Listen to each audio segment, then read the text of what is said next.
अस्सलाम वालेकुम बच्चों। देखो भाई, अब हमारे पास ये इक्वेशन है जिसे हमें सॉल्व करना है। ठीक है। इस इक्वेशन को सॉल्व करेंगे तो हमारे पास, अगर आप नोट करें, तो यहाँ पे ब्रोमीन है और यहाँ पे भी ब्रोमीन है, लेकिन यहाँ पे ब्रोमीन दो अलग अलग कंपाउंड्स में है।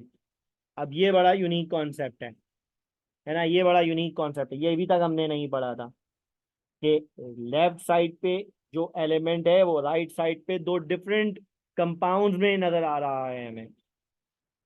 अब ये क्या कॉन्सेप्ट है? अगर ये अलग अलग कंपाउंड में नजर आ रहा है तो चलें ऑक्सीडेशन स्टेट्स के ऊपर चले जाते हैं पहले ही।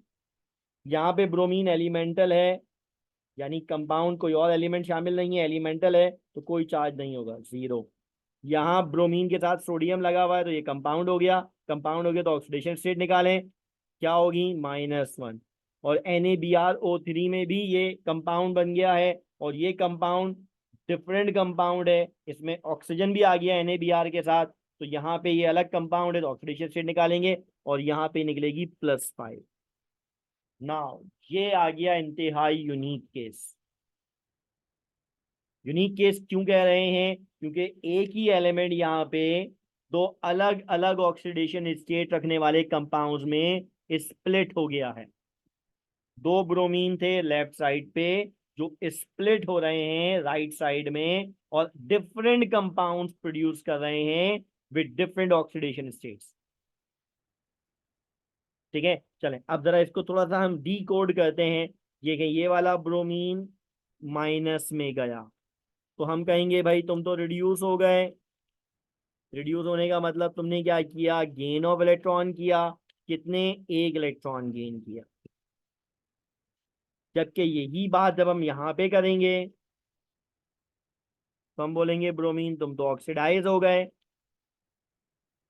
उसी ब्रोमीन को कह रहे हैं तुम ऑक्सीडाइज हो गए, और ऑक्सीडाइज होके तुमने क्या किया? इलेक्ट्रॉन लॉस करे। कितने इलेक्ट्रॉन लॉस करे भाई? 5 इलेक्ट्रॉन लॉस करे। नाउ एक ही एलिमेंट रिड्यूस भी हो रहा है, ऑक्सीडाइज भी हो रहा है। बच्चों ये बड़ा यूनिक रिएक्शन है। इसे, या इस तरह के रिएक्शंस को हम ऑटो रिडॉक्स रिएक्शन कहते हैं, या डिस्प्रोपोर्शन रिएक्शन भी कहते हैं। एक ही एलिमेंट किसी रिएक्शन में रिड्यूस भी ऑक्सीडाइज भी, उसे हम क्या कहते हैं? ऑटोडॉक्स रिएक्शन कहते हैं। बड़ा अहम होता है ये।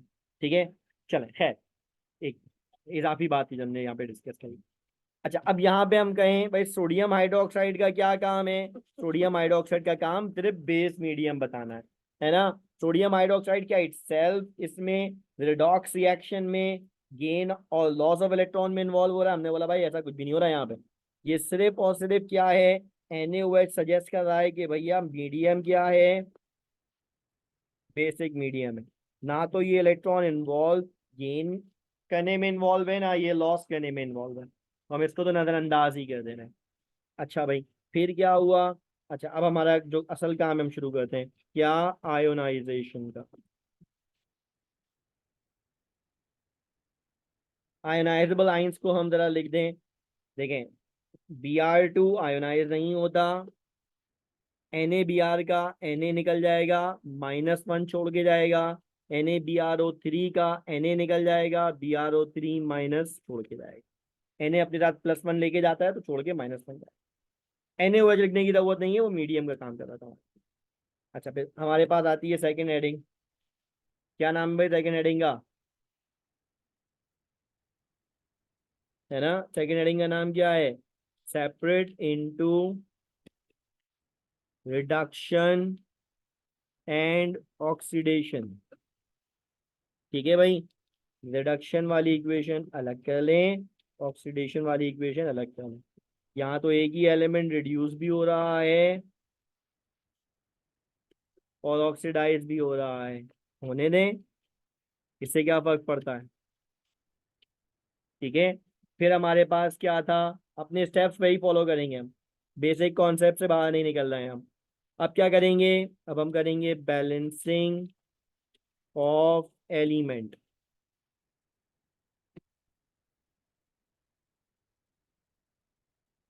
रिडक्शन अलग, ऑक्सीडेशन अलग।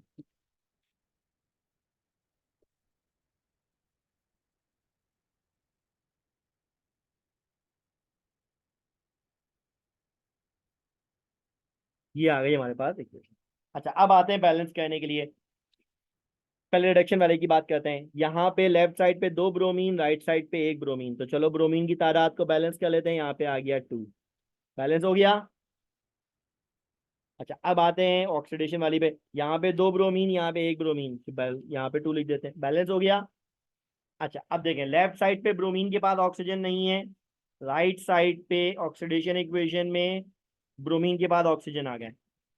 एक Br के साथ 3 ऑक्सीजन, लेकिन हमारे पास दो Br बन गए हैं, है ना, 2BrO3 बन गए। एक BrO3 में 3 ऑक्सीजन है, लेकिन जब हम एलिमेंट बैलेंस करने गए तो पता चला हमारे पास BrO3 माइनस एक नहीं है, दो हैं। तो इसका मतलब ऑल टुगेदर राइट साइड पे 6 ऑक्सीजन आए हैं। तो इसका मतलब हमें 6 ऑक्सीजन ऐड करने हैं, है ना। यहाँ पे हमें क्या करना है, एडिंग करनी है 6 ऑक्सीजन की। 6 क्यों कह रहा हूँ, 6 क्यों कह रहा हूँ, एक BrO3 माइनस में 3 ऑक्सीजन आए हैं, और हमारे पास दो BrO3 बन गए हैं बैलेंसिंग के दौरान। अच्छा भाई, बेस मीडियम में ऑक्सीजन ऐड करना है, कैसे करेंगे, ऐड करेंगे कितने, 2OH- फॉर ईच ऑक्सीजन। अगर एक ऑक्सीजन एटम ऐड करना हो तो 2OH- देते हैं, यहाँ तो 6 ऑक्सीजन ऐड करने हैं हमें। इसका मतलब क्या हुआ, इसका मतलब ये हुआ कि हमें यहाँ पे 12OH- ऐड करने होंगे। अच्छा भाई, 12OH- ऐड कर दिए, क्या किया इन्होंने, इन्होंने दो ब्रोमीन को 6 ऑक्सीजन दे दिए। अच्छा भाई, 6 ऑक्सीजन दे दिए, तो फिर बच के क्या निकला इनमें से, इनमें से बचा पानी। कितने, 12OH- दिए तो आधे, 6 पानी के मॉलिक्यूल बच के निकल गए, है ना। 12OH ने 6 ऑक्सीजन ड्रॉप किए, तो 6 पानी के मॉलिक्यूल भी as a side product obtained हो गए, है ना। एक ऑक्सीजन देना हो बेस मीडियम में तो 2OH देते हैं, 6 के लिए 12OH देते हैं। ये जरा ध्यान में रखना है। जब कभी भी जब कभी भी सेंट्रल एटम की तादाद चेंज होगी, तो आपने जहन में रखना है, तो आपने इन चीज़ों को बैलेंसिंग ऑफ एलिमेंट में और बैलेंसिंग ऑफ चार्ज में इन्हें ध्यान में रखना है। अच्छा भाई, अब हमारे पास आ गया fourth step, second most important step, क्या है वो, balancing of charge. Balancing of charge, balancing of charge में वही हमारा काम, रिडक्शन इक्वेशन अलग, ऑक्सीडेशन इक्वेशन अलग। पहले जरा लिख लेते हैं, Br2 2 टाइम्स Br-, फिर क्या है, Br2 12 times hydroxide ions, 2 times BrO3-, 6 times water. अब बैलेंस करने जाते हैं चार्ज को। तो देखो भाई, एक Br- बनते हुए एक इलेक्ट्रॉन लॉस हो रहा था, 1:1, है ना। तो एक इलेक्ट्रॉन गेन हो रहा था, लॉस नहीं, गेन हो रहा था। एक Br- बनते हुए एक इलेक्ट्रॉन गेन हो रहा था। हमारे पास कितने बन गए हैं, दो, तो कितने इलेक्ट्रॉन गेन होने चाहिए, दो। एक Br- बनते हुए एक इलेक्ट्रॉन गेन हुआ, हमने जब बैलेंस करा एलिमेंट्स को तो दो Br बन गए थे, हमने बोला भाई दो इलेक्ट्रॉन आए होंगे फिर। सेम, एक BrO3 बनते हुए एक BrO3- बनते हुए एक BrO3- 5 इलेक्ट्रॉन लॉस हुए थे, लेकिन यहाँ पे कितने BrO3- बने, दो। तो कितने लॉस हुए होंगे, डबल, 5 का डबल क्या हो गया, 10। ठीक है ना बच्चों, 5 का डबल क्या हो गया, 10, 10 भी आ गया, 10 इलेक्ट्रॉन लॉस। अब क्या कहना है, इलेक्ट्रॉन बैलेंस करने हैं, है ना। अब क्या कहना है, इक्वलाइज करने हैं इलेक्ट्रॉन।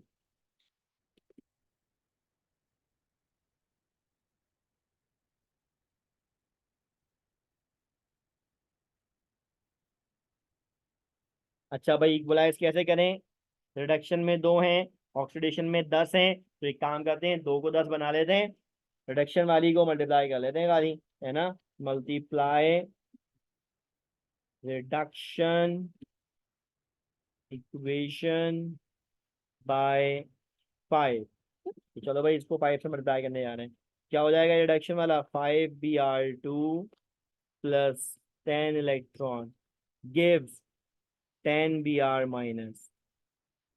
ठीक है ना, ऑक्सीडेशन वाली को एसिड कॉपी कर लेते हैं, क्या Br2 plus 12 hydroxide ion gives 2 times BrO3 minus plus 6 times H2O plus 10 electron. अब इलेक्ट्रॉन तो बराबर हो गए ना, क्या करें, ऐड कर दें,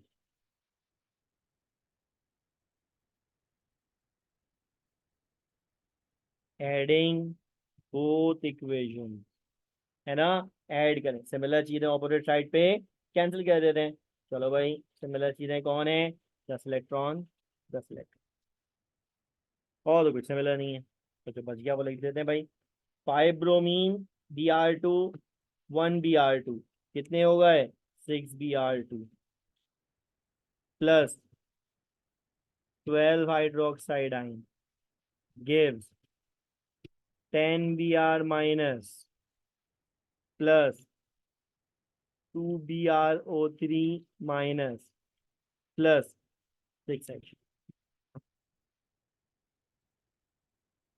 ये हमारे पास इसकी इक्वेशन बन गई, ये हमारे पास इसकी इक्वेशन बन गई। लेकिन अगर आप इस इक्वेशन को गौर से देखें, इस इक्वेशन को गौर से देखें, तो ये इक्वेशन दरअसल फर्दर सिंप्लीफाई हो सकती है ना, ये इक्वेशन फर्दर सिंप्लीफाई हो सकती है। मानो अगर मैं इस पूरी इक्वेशन के मोल्स को 2 से डिवाइड कर दूं, है ना, इसमें से 2 से डिवाइड कर दूं, तो मेरे पास क्या हो जाएगी ये इक्वेशन, मेरे पास ये इक्वेशन क्या बन जाएगी, अब चेक करो, ये हो गया 3Br2 plus 6H2 6 hydroxide ions gives 5Br minus plus 1BrO3 minus plus 3H2O। Now आप अगर ये वाली लिखें तो भी चल जाएगा, ये वाली लिखें तो बेस्ट हो जाएगा। ठीक है, अब ये हमारे पास इसकी इक्वेशन। ठीक है बच्चों, समझ में आई बात, क्लियर हुआ पॉइंट, ये बढ़िया है इक्वेशन है ऑर्थोडॉक्स वाली, इसको जरा अच्छी तरह से ध्यान में रखें। चलो, थैंक यू वेरी मच।